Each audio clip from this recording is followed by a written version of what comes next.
Prevailing contemporary interpretations of fascism often describe it as an authoritarian distortion of capitalism. This view, however, lacks historical and ideological precision. In truth, fascism represents a variant of collectivist socialism, one that reorients Marxist doctrine around nationalist and statist imperatives. The American Heritage Dictionary defines fascism as follows: a system of government marked by centralization of authority under a dictator, a capitalist economy subject to stringent governmental controls, violent suppression of the opposition, and typically a policy of belligerent nationalism and racism. While ostensibly comprehensive, this definition imposes a misleading economic characterization. Fascism did not represent capitalism under duress. It entailed the absorption of economic life into a unified state ideology. Market forces were not merely regulated, they were subordinated to central authority. Under Benito Mussolini's regime, industrial sectors were aggregated into cooperative syndicates under direct state supervision. Production quotas, wage structures, and pricing mechanisms were centrally dictated. While private property remained in form, its function was entirely contingent on its service to the state. This framework cannot be reconciled with classical capitalism, which is grounded in voluntary exchange and decentralized market mechanisms. Rather, fascism reflects the imposition of economic collectivism under the veneer of national identity. Fascist economic philosophy is perhaps best encapsulated by Mussolini's declaration: everything within the state, nothing outside the state, nothing against the state. This is not the rhetoric of a liberal or capitalist policy. Mussolini's intellectual origins lay in Marxism, and fascism constituted not a repudiation of socialism, but a reconfiguration of it. He envisioned a unified national organism in which the individual existed solely in relation to the state. Fascism jettisoned class struggle only to replace it with national struggle. It preserved the structure of socialism while replacing the internationalist orientation with a statist and nationalistic focus. As another example, in Hitler's Germany, economic autonomy was a legal fiction. The regime imposed exhaustive controls over production priorities, resource allocation, labor distribution, and pricing.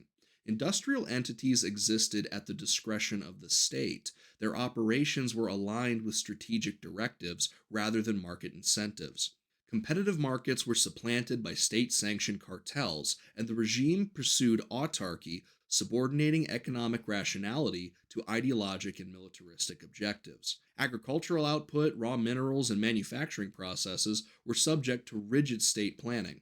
Even the party name itself, I'm not going to try to pronounce it, this, translates in English to National Socialist German Workers' Party. This reflects the ideological alignment perfectly. Hitler's early political engagements included participating in explicitly socialist and communist movements within Bavaria. While some scholars will acknowledge this historical fact, they often downplay its implications, lest it undermine the dichotomy between fascism and socialism. And let's just touch on the racism part of the definition as well, or more specifically, how Hitler's anti Semitism leads fascism to being far right. Because we all know that no socialist ever hated the Jews, except Karl Marx did, and Stalin did, and Lenin did too, and all the communist regimes engaged in purges of some ethnic groups, and most of the members of the UK Labour Party also hated Jews. I just think it's absolutely hilarious that we all kind of just ignore the fact that anti Semitism is firmly a left wing position. But I digress. Back to how fascism is socialism. I mean anti capitalism. Both fascist and communist systems are characterized by an unwavering commitment to centralized control. What distinguishes them from capitalism is not merely the suppression of dissent, but the annihilation of spontaneous order. Capitalism permits individual autonomy and emergent economic organization through voluntary exchange. Fascism eliminates these principles, substituting them with command economics and ideological enforcement. Under fascism, markets function only as extensions of the state's will. Property rights, entrepreneurship, and innovation are all tolerated, but to the extent only that they serve the collectivist goals. This is not a distortion of capitalism. It is the antithesis of it. It is a direct parallel, however, with communism that does the same thing in the name of socialist ideals. The persistence of the false dichotomy between fascism and socialism is not an accident of history. It is the result of sustained ideological incentives. Left leaning academics have long sought to isolate fascism as a uniquely right wing pathology, thereby shielding socialist frameworks from association with its atrocities. Even though other flavors of socialism, like communism, have body counts orders of magnitude larger. But we'll all ignore that too, I suppose. By redefining fascism as capitalism plus authoritarianism, they obscure its collectivist core. This revisionism not only misinterprets the historical record, but also perpetuates confusion in public discourse.